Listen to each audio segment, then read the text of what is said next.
This is a Salvia Divinorum 10x extract, trip report by new recruit, posted to eroid.org on May 3rd, 2007.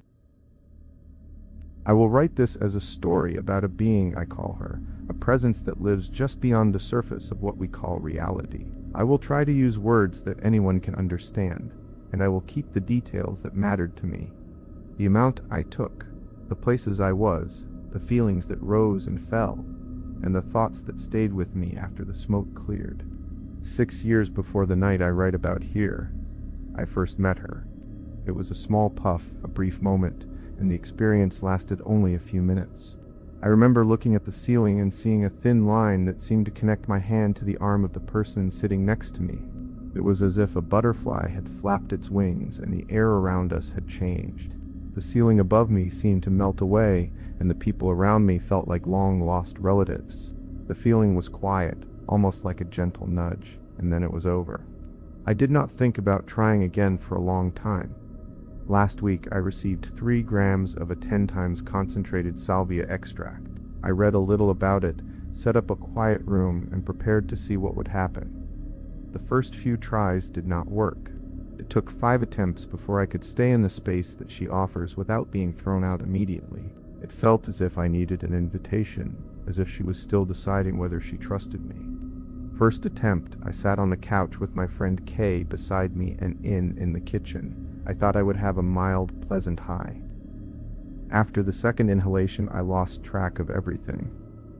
My mind emptied of the memory of what I had just done, of where I was, of who was around me.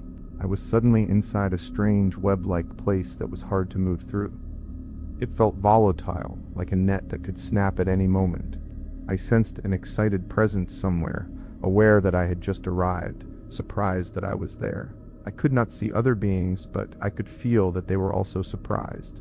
My attention went to the pipe and the glowing ember. It seemed that the pipe itself was the key that opened the door. The web of connections between me and everything else in the room became very clear. I felt trapped, as if moving could break something fragile. Reality seemed to unzip like a zipper, and I could see the edges of the zipper, pieces of the room, the shape of the furniture, the faces of my friends. Fear rose quickly. I ran upstairs, not knowing why, and after a few minutes the feeling faded, and I was back to normal. I laughed at my own panic, but I also felt a strong curiosity that made me want to try again. Second attempt. The next night I went into the next room, turned off the lights, and sat alone. I lit the pipe and took 2 deep draws. The same bolt of light shot me into the web. The pressure to move my arms came back, strong enough that my palms wanted to stretch outward, as if I were offering something. I saw lines that linked my outstretched hands to the hands of other people whose arms were also outstretched. Together we formed a circle that felt impossible to break. The thought that I could break that circle and cause something terrible to happen filled me with dread. I could not control my own body.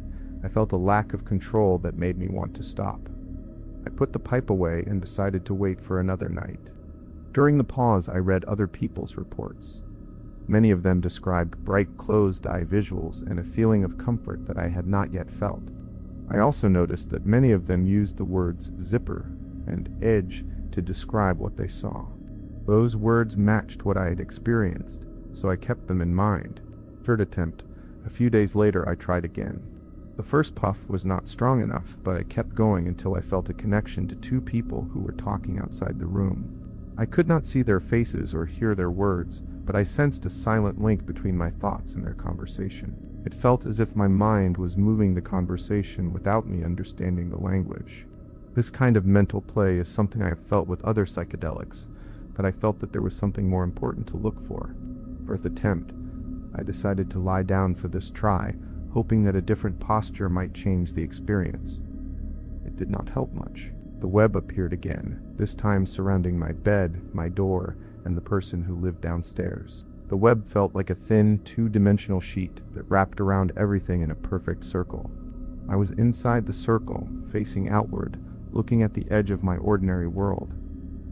I could not see what lay beyond that edge, but I knew it was there.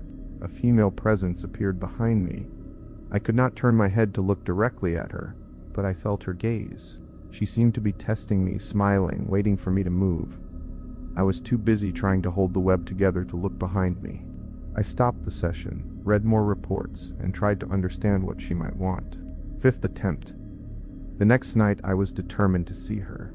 I sat on my bed with my legs crossed, said a short prayer, breathed slowly, and took 2 more hits. The familiar pins and needles sensation started at the places where my skin met the edge of the web. It felt like a rough border that could tear me apart if I moved the wrong way. The fear of being ripped in two was strong, but I also felt a strange calm that let me stay. I sensed her presence again, this time more clearly. I tried to present myself in a way that would please her. My body seemed to shift, taking on different shapes, but none of them seemed right to her. I felt like a failure, like I was being excluded from a secret party. I could feel a warm, bright light behind me, like sunshine that I could not turn toward. I remembered reading that some people see a long tunnel when they are deep in this space. I imagined that tunnel, craned my neck, and forced my eyes to look forward. The tunnel opened just a little, enough for me to see a faint glow. The light grew slowly, bathing me in a soft yellow warmth.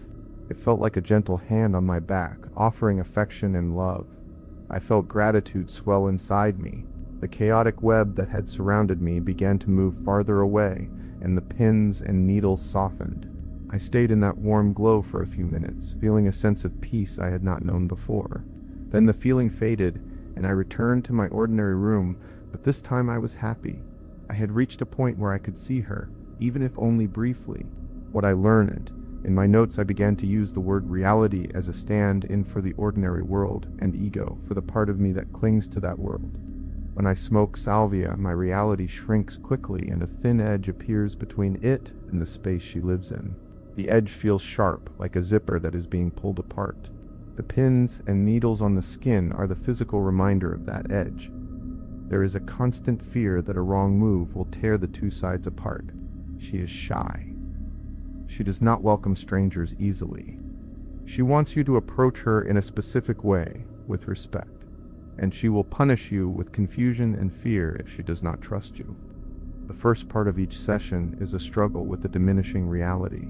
The second part, if she allows it, is a glimpse of the bright yellow light, a feeling of being loved, and a sense that something larger is watching over you. The Mazatec people have used her for healing for centuries. I hope that with more practice I can learn how to use her in a helpful way. Most of all, I hope she remembers me, that she will let me return when I am ready. Detailed timeline of first encounter, 6 years earlier. Small puff, brief insight, web of connection between my hand and another person's arm. Ceiling disappeared. Feeling of family, ended quickly. Preparation for recent series. Received 3 grams of 10 times concentrated extract. Read about dosage. Set up a quiet room, prepared pipe. Attempt 1. 2 draws, immediate loss of memory, web-like space, sense of surprised entities, focus on pipe, zipper edges visible, fear, ran upstairs, returned to normal after 5 minutes.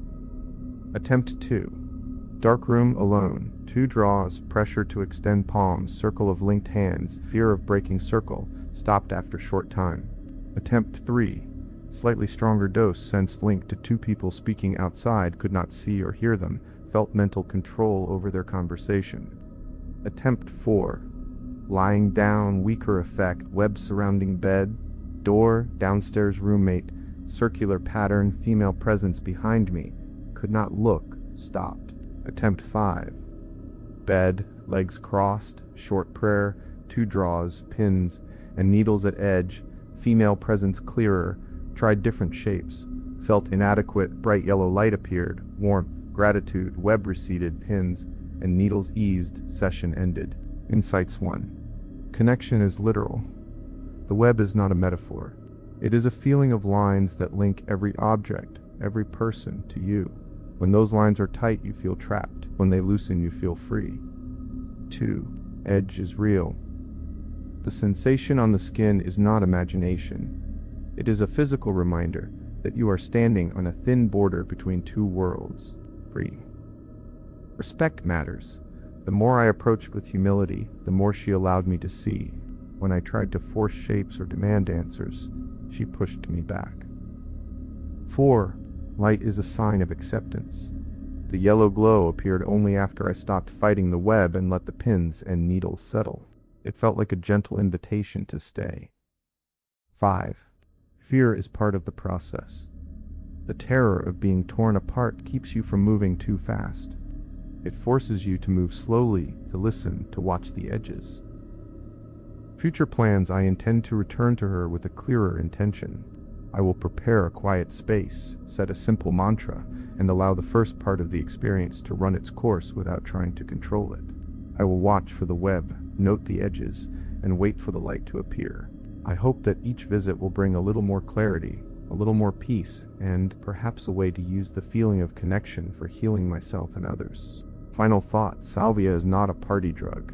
She does not give you a ride to a fantasy world for fun. She is a gatekeeper, a teacher who tests you before she shares her gifts. The first few times are filled with confusion, fear, and a sense of being stuck. With patience, respect, and a willingness to accept the limits of my own ego, I was able to glimpse something warm and loving. That glimpse was enough to make me want to keep trying, to keep learning, to keep listening to the thin line that separates what we know from what she shows.